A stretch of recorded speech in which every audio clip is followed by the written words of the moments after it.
Hello, and welcome back to Because Hobby. Today we're going to be using the Warhammer 40,000 Paints and Tools set to paint a Black Templar. So far this is the last video in the series that I'm doing with Space Marines. I can't think of any more that I need to paint right away, but if you want to leave some suggestions down in the comments, I'd happily revisit it. I've got a lot of Intercessors ready to paint. So today we're going to be using a Baden Black, Corax White, Mephiston Red, Lead Belcher, Runefang Steel, Runelord Brass, and Retributor Armour. So just a few paints, and we're also going to be using the shade paint Agrax Earth Shade. So yeah, very few paints with this one. So it's going to be a black undercoat. You can spray that or paint that on as you prefer. We're going to give that a Baden Black a good old shake. Mine's quite an old pot, so I'm just making sure I give it a very good shake. And we're going to get a little bit on our palette. I say a little bit, but you'll probably need quite a lot. We're going to be covering the whole model in it after all.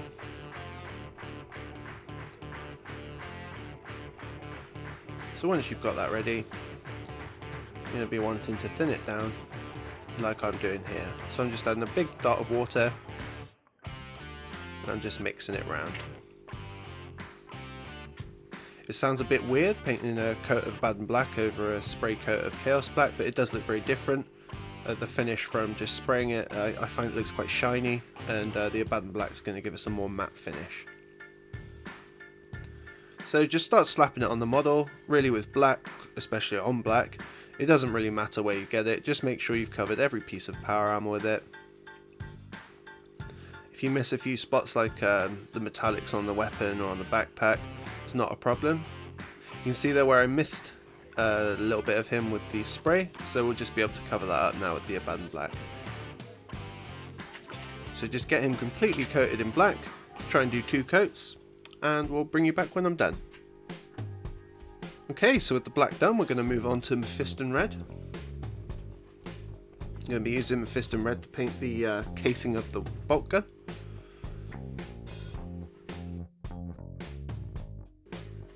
You don't need a whole lot, just make sure you've got a nice amount on your palette. And just thin it down as before.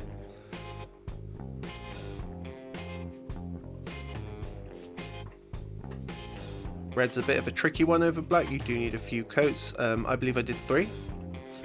But just do a coat, let it fully dry, do another coat and just see how it looks as you go, but you shouldn't have to go over 3.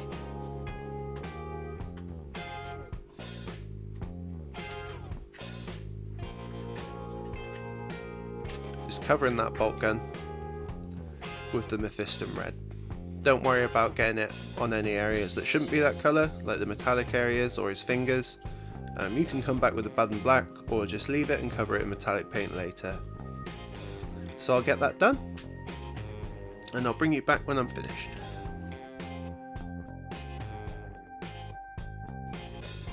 Okay, so with the red done, we're going to move on to Corax White. See, I did also paint his eyes red, but you can paint them whatever colour you want. They actually got a bit messy, so I'm going to clean that up after the white step. So we're doing his shoulder pads and we're doing white over black, which is not something I would recommend after having done it. To be honest with you, a Chaos Black undercoat, it does work very well, but I would be tempted to actually say Gracier. If you tried a Gracier undercoat, it would probably be a little bit better. But regardless, I'll show you how to do it now. It does take a lot of coats, a lot of nice thin coats, so make sure you've got a very well thinned white and you're just ready to go. Don't worry about hitting the trim because we'll clean that up afterwards. Just make sure the entirety of the shoulder pad is coated in white. Trying to leave the trim because the trim does have to be black, but while you're doing this, don't worry too much if you get a bit of white on it because you can go over white very easily with black. I wish the same could be said for white over black. Obviously I'm not going to put you through the pain of watching me do about 4 or 5 coats of white, so I'll bring you back when I'm finished with this. Okay, so with the white shoulder pads finally done, we're moving on to the Runelord Brass step, which I actually recorded this time, as promised. So we're going to get our Runelord Brass and give it a very, very good shake, because it's a metallic paint.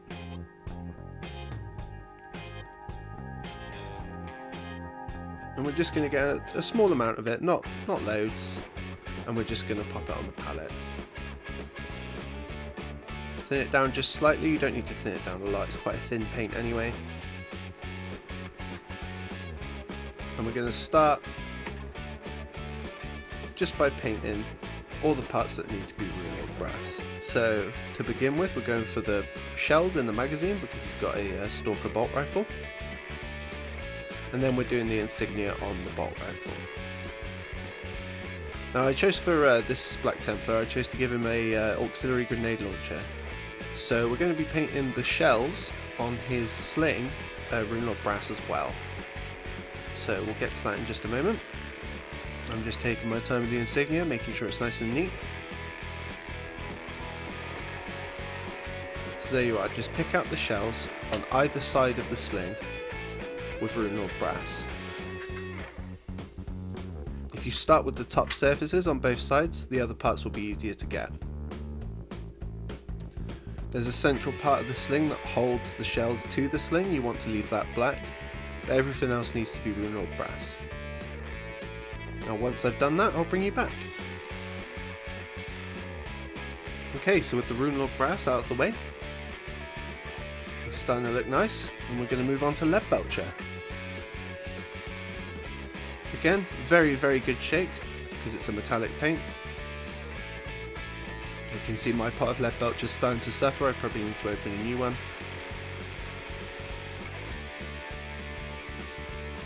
You do need a fair amount, and just a little bit of thinning. And then we're going to be ready to go. You can remove the excess if you want to.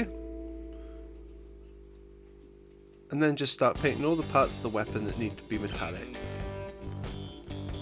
So if you've looked at the box art, you'll know this. If not, then just follow along with where I'm painting, the magazine, the area where the stock should be, the barrels, on this particular weapon, parts of the scope, the vents on the helmet, and the vents on the backpack. There's also a handle for the pistol on his back. I've also painted that silver. I think handles look better in silver, but you can paint them whatever colour you want. You can paint them to match the casing of the weapon, or you can paint them to match their armour, whatever you like.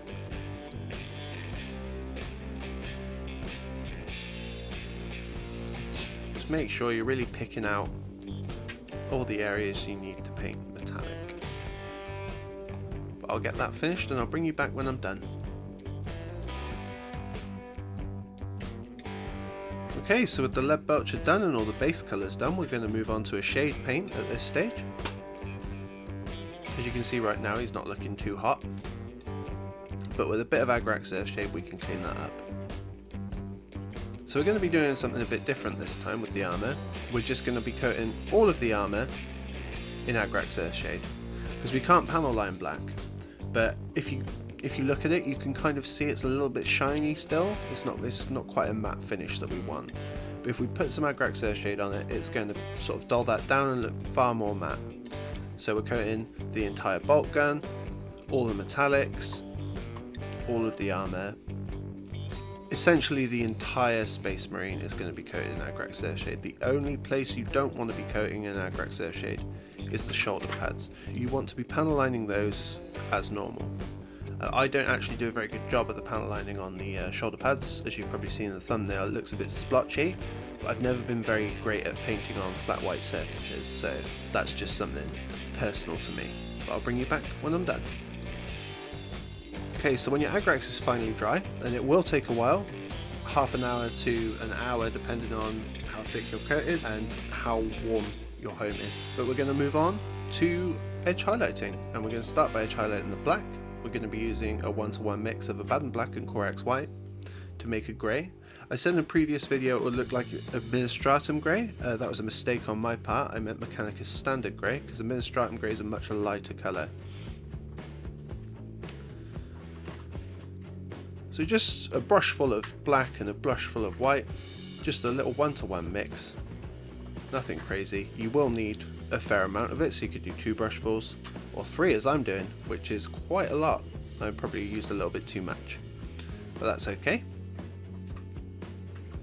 Make sure you wash your brush between the black and white. You don't want black in your white pot or white in your black pot.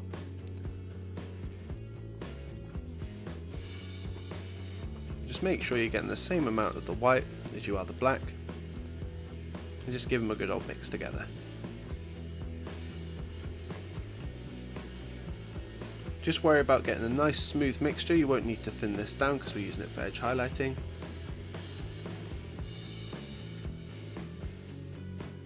As you can see, just give it a good mix like I am right now.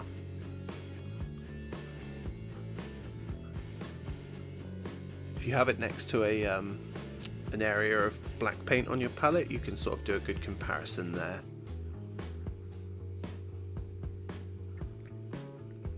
I recommend cleaning your brush before you put more on it.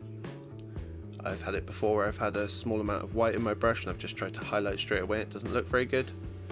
Just get a small amount and remove the excess. And just edge highlight as I've showed you before. Just resting the edge of that brush on the hard edges of the armour, and just running it back and forward until you can see a nice clean line of the colour you want to use to edge highlight. Some people do like blue for the edge highlight on black. I personally prefer grey. But blue can look very good. I've seen some amazing Black Templars painted with a blue edge highlight. It's just down to personal preference. If you want to try that, you're more than welcome to use the Macragge blue that comes in the set and give it a go. I'd love to see it. So I'm just going to finish that up and I'll bring you back when I'm done. Okay, so with the black edge highlights done, we're going to move on to the red edge highlights. That's just going to be for the weapon. We're going to be using Mephiston red and Corax white with that same 1-to-1 mix as you would use before. So we're going for a sort of a pink. If you watch my Blood Angel video, you'll see what I mean. Just mix it up next to your red so you've got a good comparison.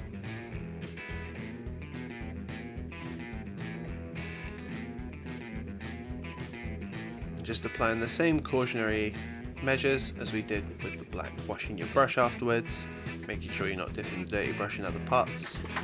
And you should end up with quite a nice colour.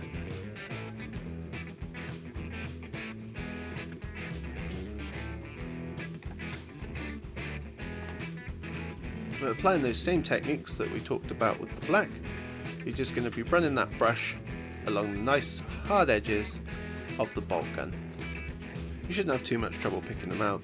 Some of the inner edges can be quite difficult. Just try and use the tip of the brush and just run it along. With practice, you'll be able to get it. I'm hoping that people who are watching these videos are perhaps painting the first box of Intercessors. So as you go through the box, you're going to see more and more improvement from each model. Let's say you paint a box of 10 Intercessors, probably if you put the first one you painted and the 10th one you painted next to each other, you'd think they were painted by different people. So long as you're trying your hardest to improve the techniques, you should probably see a big difference. But I'll bring you back when I'm finished with that. Okay, so with the red all highlight, we're going to be moving on to highlighting the metal now with Runefang steel. As with all the metallics, you're going to give it a very, very good shake, as I'm doing. But just pop a bit on your palette and don't worry about thinning it down because we're using so little of it. So this is an awful shot here, you can't actually see what I'm doing. But I'm just painting the raised areas on the stock area, the magazine, the barrels, just all those areas. The raised areas where the wash didn't settle is the areas that we're painting here. Now we're in shot. You can just see me picking out those areas now. Picking out a few little areas on the scope and on the magazine.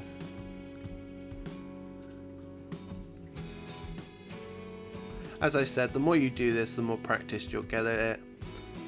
it's something that does take some time, so don't feel bad if the first one you do doesn't look fantastic. Just keep going, and never strip and repaint models. I think that's such a silly thing to do, because it's like an archive of your progress. If you keep these models that you painted, say 6 months ago, or if you were to pull out an old army from a year or two ago and look at it compared to what you're doing now, you'll see such a drastic improvement. And it's a nice thing to have. It's like old models. There's no need to strip and repaint them.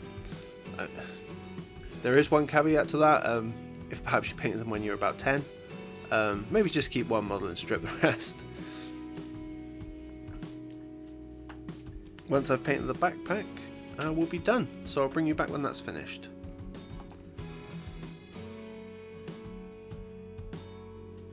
Okay, so with the silver all highlighted, we're going to move on to the final step, which is Retributor armor. So all those areas we did before with the Runelord brass, we're now going to go over with Retributor armor. Again, no need to thin it down, we're not using a lot of it. But especially with the insignia, just make sure you're only picking out the raised areas. I did forget to mention that this guy has a little dangly bit, sort of like a battle honor or something. I'm just painting that gold. But you want to pick out that insignia, especially on the weapon. Just all the raised areas, not where the agrax are shade settled.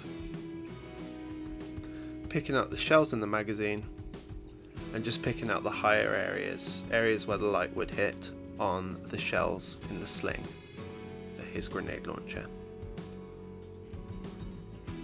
But that will be the last step, and I'll bring you back for a chat once I'm done with that. So as you can see, with that he's done. He's on one of my bases again. I think I'm going to switch the bases up a little bit, do something different for the next series. But if I do return, these bases will be returning because I do quite like them. I think he looks pretty good. We're going to move to a thumbnail now and a list of the paints I used. I did bring back the list of paints at the start. I'm not sure if that's more boring or less boring. The views, I mean, they didn't really reflect anything because I don't get that many views yet, but hopefully someone will be able to give me some feedback in the comments. That'd be great. So yeah, moving on from Space Marines now. Going to be looking at a bit of Age of Sigmar now in the next few videos. There is a Chaos Marine. I'm not sure which I'll release first. It will be a Sequitur or a Chaos Space Marine. After that, I'll probably be showing you how to paint my Imperial Guard, and Polly's got some stuff in the pipeline, but I'll leave that for her to discuss with you. And that's about it, really. Thanks so much for watching. Thanks to all the subscribers. Thanks to all the people who are liking the video. Please feel free to comment. I do like to engage with people commenting. It's a lot of fun. I like to hear from people. But barring anything else, keep painting.